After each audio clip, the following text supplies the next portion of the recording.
रोज तुलसी को पानी देने से क्या होता है। हमारे शास्त्रों में तुलसी के पौधे को बहुत ही पवित्र पौधा माना जाता है और इस पौधे में साक्षात भगवान विष्णु और माता लक्ष्मी का वास होता है।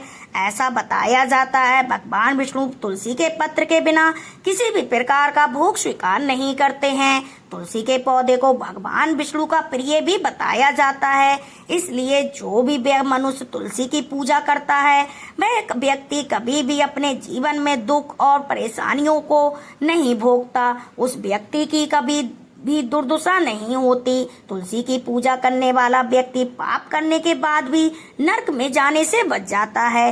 तुलसी के पौधे को मात्र जल देने से व्यक्ति को क्या क्या फल मिलते हैं आज हम आपको बताएंगे। उससे पहले अगर आप भी चाहते हैं कि माता लक्ष्मी का आशीर्वाद आपके ऊपर सदा बना रहे तो इस वीडियो को एक लाइक करके आपके अपने प्रीति भक्ति चैनल को सब्सक्राइब कर लें और कमेंट बॉक्स में जय माता लक्ष्मी, जय माता लक्ष्मी, जय माता लक्ष्मी 3 बार लिखकर अपनी हाजिरी अवश्य लगाएं। दोस्तों, एक बार देवी सत्यभामा भगवान श्री कृष्ण से ये पूछती हैं कि स्वामी आप तो तीनों लोकों के स्वामी हैं, लेकिन फिर भी आप तुलसी के पौधे की पूजा क्यों करते हैं और इसे नित्य जल क्यों चढ़ाते हैं, इसका क्या महत्व है। तब भगवान श्री कृष्ण कहते हैं, हे देवी सत्यभामा, तुलसी का पौधा साक्षात माता लक्ष्मी का स्वरूप है। इसकी पूजा अर्चना और जल चढ़ाने के करोड़ों फायदे हैं। इसे जल चढ़ाने मात्र से ही मनुष्य के करोड़ों पाप नष्ट हो जाते हैं। तुलसी के पौधे को जल देने के महत्व को बताने से पहले मैं आपको एक प्राचीन कथा सुनाता हूँ। इस कथा से आपको सभी प्रश्नों के उत्तर अपने आप ही मिल जाएंगे, इसलिए इस कथा को बहुत ही ध्यान से सुनना। तब श्री कृष्ण कहते हैं, देवी जो भी मनुष्य इस कथा का श्रवण कर लेता है उसे 100 वर्षों तक तुलसी को जल देने का फल प्राप्त होता है। जिसे सुनकर देवी सत्यभामा कहती हैं, हे प्रभु, मैं इस कथा को अंत तक अवश्य सुनना चाहती हूँ, आप मुझे ये कथा सुनाइए। तब श्री कृष्ण कहते हैं, हे देवी, पूर्व काल की बात है, अवंतीपुर में धर्मेश्वर नाम का एक ब्राह्मण रहता था। धर्म से तो वह ब्राह्मण था, लेकिन वह कर्म से भ्रष्ट, कपटी तथा चमड़ा आदि बेचकर धन कमाने वाला था। वह अपने जीवन में बहुत ही झूठ बोला करता था। उसका मन हमेशा बुरे विचारों से भरा रहता था। वह चोरी, बैसगढ़ तथा जुए का आदी था। उसने अपने जीवन में कभी भी कोई भी पुण्य काम नहीं किया, शास्त्रों का अध्ययन भी नहीं किया और ना ही कभी पूजा पाठ की। उसका सदैव मन दूसरों का धन चुराने पर लगा रहता था। वह रात्रि में धन कमाता और रात्रि में वैश्याओं के साथ रात बिताता। इस प्रकार के में अत्यंत पापी व्यक्ति बन चुका था। धर्मेश्वर ब्राह्मण अपना जीवन केवल पाप करने में व्यतीत कर रहा था। उसने अपने मुख से कभी भी भगवान विष्णु का नाम नहीं लिया। इसी तरह अनेक पाप को करते हुए उसे कई वर्ष बीत गए। फिर वह धर्मेश्वर ब्राह्मण एक खरीदी बिक्री करने की हालत में नहीं रहा। उस नगर के पास में नर्मदा नदी बहती थी। उस स्थान पर उस नदी में स्नान करने के लिए दूर दूर से लोग आया करते थे। वह ब्राह्मण भी उस नदी के किनारे एक आश्रम में ठहरता है और उस आश्रम के अंदर तो विद्वान ब्राह्मण पुराण का पाठ कर रहे में मगन थे, जहाँ पर एक पाखंडी धर्मेश्वर भी घूमा करता था। उनके साथ ही रुक गया और उन विद्वान ब्राह्मणों के साथ रहकर उसको श्री हरि विष्णु के नाम सुनने का अवसर मिलता था। वह उस स्थान पर 1 महीने तक रुका रहा। फिर वहां पर आए लोगों ने गाय का पूजन करके ब्राह्मण को भोजन कराया। उन्हें भोजन ब्राह्मण के साथ उस पापी ब्राह्मण ने भी भोजन किया। वहीं पर उस आश्रम में एक तुलसी का पौधा भी लगा हुआ था। वह ब्राह्मण जाने अनजाने में ही उस तुलसी के पौधे में पानी डालता था। उसके मन में उसको लेकर कोई भी विचार नहीं था कि वह क्या कर रहा है, लेकिन फिर भी वह सुबह उठकर तुलसी के पौधे में पानी डाल दिया करता था। फिर एक दिन वह आश्रम में सोया हुआ था तो उस स्थान पर एक सर्प आ गया और सर्प ने उस पापी ब्राह्मण को नींद में ही काट लिया और उस पापी ब्राह्मण की नींद में ही मृत्यु हो गई। सुबह जब बाकी ब्राह्मणों ने उसे बेहोश अवस्था में देखा तो उन्होंने उसके मुंह में तुलसी के पत्ते रख दिए। फिर सभी ब्राह्मणों को ये पता चला कि उसकी मृत्यु हो गई है। उस पापी ब्राह्मण की मृत्यु के बाद उस स्थान पर यमदूत प्रकट हुए और उसे पकड़कर यमलोक ले जाने लगे। रास्ते में जाते हुए वह ब्राह्मण विलाप करने लगा और यमदूत कहने लगा कि तुम मुझे कहाँ ले जा रहे हो और मेरी मृत्यु आखिर किस कारण से हुई। तब यमदूत उसे बताते गए कि अरे दुष्ट पापी ब्राह्मण, तूने जन्म से लेकर मृत्यु तक सारे पाप किए हैं। तेरे पापों के कारण ही तुझे एक काल सर्प ने काटा और तेरी मृत्यु हो गई है। अब हम तुझे यमलोक लेकर जा रहे हैं, वहां पर तेरे पापों और कर्मों का सारा हिसाब होगा और तुझे निश्चित ही नरक में भेजा जाएगा।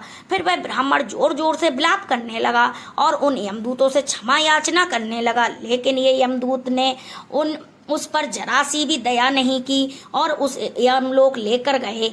जब ब्राह्मण यमलोक में यमराज के सामने पहुंचा तो यमराज के पास बैठे हुए चित्रगुप्त ने उस ब्राह्मण के जन्म से लेकर मृत्यु तक के किए गए सभी का लेखा जोखा निकाला और यमराज को कहने लगे, महाराज, इस ब्राह्मण ने तो बचपन से लेकर मृत्यु तक पाप ही पाप किए हैं।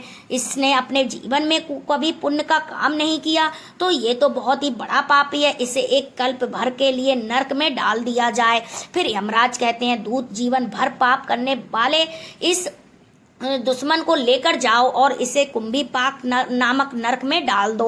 यमराज के आदेश के अनुसार वह दूत हंसते हुए उस पापी ब्राह्मण को लेकर चले गए और उसे जोर जोर से पीटने लगे, जिससे उस ब्राह्मण का मस्तक टूट गया और फिर उसे कुंभी पाक नामक नरक में ले गए और उसे खोलते हुए तेल के बड़े बड़े घड़े थे जिसके नीचे भयंकर अग्नि धड़क रही थी। फिर यमराज के दूत उस ब्राह्मण को खोलते हुए तेल के घड़े में डाल देते हैं, लेकिन जैसे ही वह ब्राह्मण उस खोलते हुए तेल में गिरता है वह तेल एकदम ठंडा पड़ जाता है। ये विचित्र घटना को देखकर यमदूत को बहुत ही आश्चर्य होता है।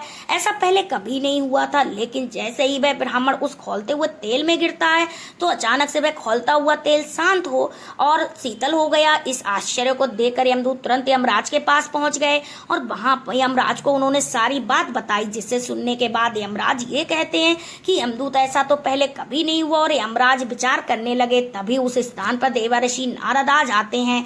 देवर्षि नारद को देखकर अत्यंत प्रसन्न हो जाते हैं और उनका स्वागत करते हैं। तब नारद जी यमराज से पूछते हैं कि क्या हुआ, आप मुझे चिंतित क्यों दिखाई दे रहे हैं। तभी यमराज नारद जी से कहते हैं कि हे देवर्षि, आप बहुत ही अच्छे समय पर आए हैं। हमने आज एक अत्यंत पापी ब्राह्मण को कुंभी पारक नामक नरक में भेजा था, लेकिन उसके जाते ही अग्नि ठंडी पड़ गई और खोलता हुआ तेल शीतल बन गया।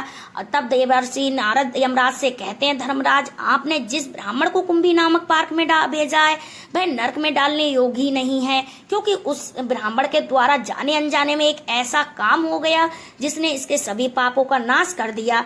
जो भी मनुष्य पूर्ण करने वाला लोगों के साथ रहता है उसे उसके पुण्य का भाग अवश्य मिलता है, और ये ब्राह्मण तो 1 महीने तक भगवान विष्णु के भक्तों के साथ रह चुका है।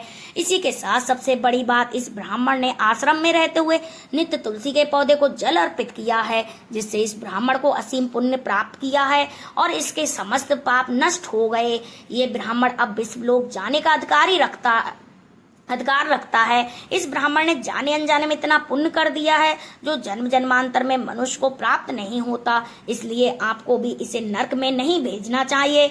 आप इसे सिर्फ इस पूरे नरक का भ्रमण करा दीजिए, यही इसका दंड होगा। देवर्षि नारद की ये बात सुनकर यमराज अत्यंत प्रसन्न हो गए और उस ब्राह्मण को कुंभी नामक पार्क से निकाल ले आते हैं और अपने दूतों से कहते हैं, दूत, इस ब्राह्मण महात्मा को ले जाओ और संपूर्ण का नरक का दर्शन कराओ। फिर यमराज के आदेश के अनुसार दूत उस ब्राह्मण को पूरे नरक के दर्शन कराने के लिए ले जाते हैं। फिर श्री कृष्ण कहते हैं, देवी सत्यभामा, इसके बाद वह ब्राह्मण एक यक्ष बन जाता है। इसलिए जो भी मनुष्य नित्य तुलसी की पूजा अर्चना करता है और तुलसी के पौधे को जल अर्पित करता है वह भगवान विष्णु और माता लक्ष्मी को अत्यंत ही प्रिय होता है। उस मनुष्य की कभी दुर्दशा नहीं होती, वह कभी भी नरक नहीं भोगता। जिन घरों में तुलसी का पौधा सदैव ही हरा भरा लगा रहता है उस घर में सुख, शांति और समृद्धि हमेशा बनी रहती है। भगवान विष्णु की पूजा में और उन्हें चढ़ाए जाने वाले भोग में तुलसी के पत्र आवश्यक होने चाहिए, क्योंकि तुलसी के पत्र के बिना भगवान विष्णु किसी भी प्रकार का भोग स्वीकार नहीं करते हैं। दोस्तों, अगर आपके घर में भी तुलसी का पौधा लगा हुआ है और आपको अपने घर की सुख, शांति और खुशी के लिए तुलसी के पौधे को चुनरी अवश्य चढ़ानी चाहिए। तुलसी का पौधा बिना चुनरी के अधूरा होता है। तुलसी का केवल एक पौधा ही नहीं बल्कि साक्षात माता लक्ष्मी का रूप है, इसलिए तुलसी के पौधे को चुनरी अवश्य चढ़ाएं। इससे पति पत्नी के बीच प्रेम और विश्वास बढ़ता है। किसी व्यक्ति के तुलसी के पौधे के आसपास रहकर अपने मुख से अपशब्दों का प्रयोग नहीं करना चाहिए। तुलसी के पौधे के पास दीपक जलाने के बाद दीपक को वहां से हटा देना चाहिए, क्योंकि तुलसी के नीचे बुझा हुआ दीपक रखना बहुत ही अशुभ माना जाता है। दोस्तों ध्यान रहे, कभी भी तुलसी के पौधे के पत्ते को नाखून से नहीं तोड़ना चाहिए, इससे तुलसी का अपमान होता है। इसी के साथ दोस्तों इस बात का भी ध्यान रखें कि आपको कभी भी रविवार के दिन तुलसी के पत्ते को नहीं तोड़ना है, ना ही रविवार के दिन तुलसी के पौधे को जल अर्पित करना है। बाकी अन्य दिनों आपको नित्य बिना चूके तुलसी को सुबह जल देना चाहिए और शाम के समय दीपक भी जलाना चाहिए। दोस्तों ज्यादातर महिला स्नान करने के बाद अब उनके बाल खुले होते हैं और वह ऐसे ही तुलसी के पौधे को जल अर्पित कर देती हैं, लेकिन ऐसा करना बहुत गलत है। महिलाओं को हमेशा अपने बालों को बांधकर माथे पर सिंदूर लगाकर ही तुलसी को जल अर्पित करना चाहिए। शास्त्रों के अनुसार मासिक धर्म में महिलाओं को तुलसी के पौधे में जल नहीं चढ़ाना चाहिए और तुलसी के पौधों को स्पर्श करना भी पाप माना जाता है। तुलसी को जल देते समय ध्यान रखें कि वह आपके पैरों पर ना पड़े, इस तरह तुलसी का अपमान होता है। श्री कृष्ण कहते हैं, नित्य तुलसी के दर्शन से मनुष्य को स्वर्ग की प्राप्ति होती है और तुलसी पत्र के सेवन से उसके सभी पाप नष्ट हो जाते हैं।